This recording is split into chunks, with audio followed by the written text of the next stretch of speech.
Attention à la remontada, hein. Les amis, bienvenue à tous, bienvenue pour cette vidéo. On va parler de la Ligue des Champions, des tirages au sort de la Ligue des Champions qui nous a donné de très très beaux matchs, avec notamment ce Real Manchester City ou ce PSG Barcelone. On va avoir l'occasion d'en parler, donc c'est parti. Commençons par le PSG, qui tire Barcelone. Franchement, sur le papier, c'est pas un mauvais tirage. Je pense que c'est l'une des équipes qui était le plus accessible pour Paris, dans le sens où Barcelone, ils vont essayer de jouer. Ils vont pas fermer le jeu comme l'Atlético Madrid aurait pu le faire, ça aurait pu être compliqué, mais ils vont essayer de jouer tout en ayant leurs propres failles, que ce soit au niveau de la défense, au niveau de l'attaque. Le Barça, c'est pas toujours coordonné, voilà. Donc moi je trouve que c'est un bon tirage. Après, dans les points négatifs, malheureusement pour le Paris Saint-Germain, le retour se fait à l'extérieur. Donc forcément, on pense à une seule chose, on pense à la remontada, c'est obligé. J'ai commencé en rigolant, mais c'est une vraie problématique parce que bah, même s'ils gagnent 2-0, 3-0, il y a des joueurs du Paris Saint-Germain qui vont forcément se rappeler de ce qui s'est passé lors de la remontada. Et même le club, en tant que structure, peut pas oublier un événement pareil. Donc le Barça, même s'il perdait 3-0, il saurait que c'est faisable. Donc c'est quelque chose qui est à prendre en compte. Et même le fait d'être à l'extérieur de manière générale, c'est pas quelque chose qui réussit au Paris Saint-Germain. Donc ça, c'est un point qu'il va falloir surveiller. Après, je dirais que le PSG est quand même légèrement favori parce que je trouve que le Barcelone de cette année est vraiment pas flamboyant. On l'a vu contre Naples, vraiment contre Naples, ils auraient vraiment pu sortir. Alors que Naples a vraiment pas été fou. Le match contre Naples, Barcelone domine, ils marquent un but, deux buts, et tu te dis ouais, Barça ils sont lancés. Et à un moment donné, ils se mettent à douter, ils prennent un but, et vraiment, ils sont à ça de prendre le deuxième. À un moment donné, Naples, ils ont une tête, s'ils la mettent, il y a 2-2, je pense que Naples, ils peuvent passer. Et pourtant, Naples, ils font un match dégueulasse. Il y avait vraiment pas grand chose. Entre le match aller et le match retour, ils ont été ultra décevants, et malgré tout, le Barça, ils auraient pu perdre. Donc vraiment, ce Barça, tu sens que psychologiquement, ils sont assez traumatisés aussi. L'air de rien, ça fait 3 ans qu'ils ne sont pas atteints les quarts de finale pardon, de la Ligue des Champions. Donc pour eux aussi, ça va être compliqué. Donc je dirais PSG favori. On va mettre des statistiques sur nos pronostics, histoire que ce soit intéressant. Là, je mets 55-45 pour le PSG. J'aurais mis un peu plus si le PSG recevait au match retour. Malheureusement, c'est pas le cas pour eux. Et voilà, on souhaite que le PSG se qualifie parce que le PSG est un club français et on est pour les clubs français en Ligue des Champions. Je pense que c'est important pour le coefficient UEFA, etc. Vous avez compris. Ensuite, on va parler du Real. Real City. Excellent match. Un remake du match de l'année dernière. Là, je dirais que le rapport de force, il est encore plus en faveur de City, je trouve. Le Real, le problème, c'est que le Real, ils dominent leur championnat, mais je trouve que le championnat, il n'est pas représentatif du niveau du Real. Le championnat espagnol a largement baissé en qualité, et même dans l'intensité, je trouve que le Real, ils n'ont pas besoin de faire des efforts de fou pour gagner les matchs. Donc en fait, le vrai niveau du Real, on l'a pas.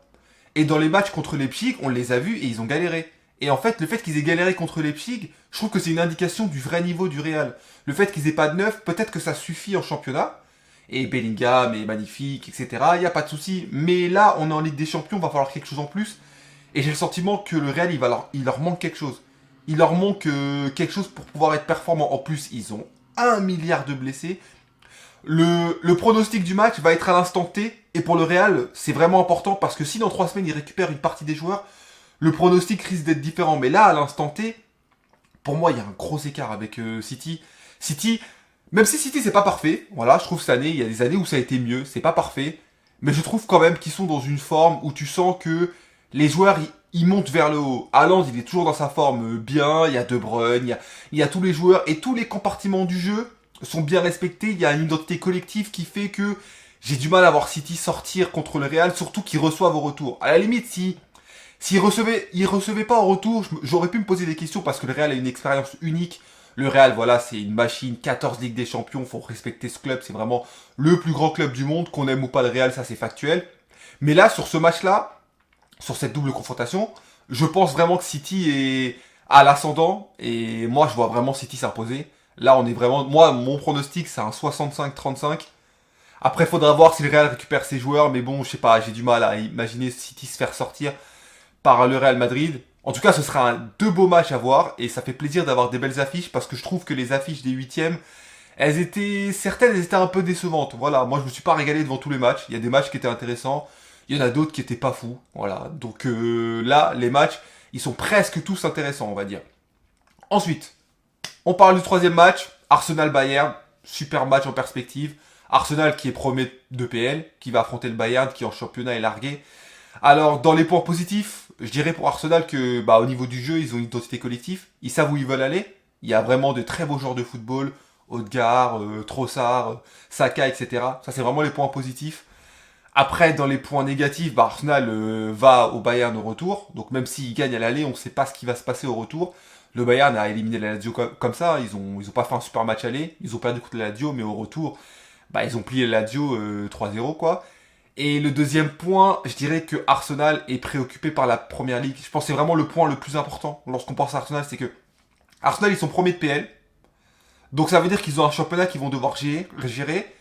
Ils ont le calendrier le plus difficile des trois équipes de tête de PL. Entre eux, City et Liverpool, c'est eux qui ont le calendrier le plus compliqué. Ils vont se déplacer à City dans pas très longtemps notamment. Donc c'est quelque chose qui va jouer à leur défaveur parce que je trouve qu'ils n'ont pas un effectif ultra large. Les titulaires sont très forts, mais dès que tu tapes dans les remplaçants, la qualité elle baisse quand même. Je trouve qu'elle baisse. Et là, avec le double confrontation contre le Bayern, associé au championnat, etc., ça risque de faire beaucoup. Et peut-être qu'Arsenal va pas réussir à suivre la cadence et ça risque de profiter au Bayern. Le Bayern, eux, de leur côté, le championnat, il est fini. Franchement, le Bayern, cette année, ils ont rarement été aussi mauvais sur les 10 dernières années que cette année. Je trouve vraiment qu'il y a des failles à tous les secteurs de jeu, que ce soit défensif, au milieu de terrain. Je dirais que l'attaque, c'est les meilleures garanties, mais même en attaque, parfois, il y a des soucis.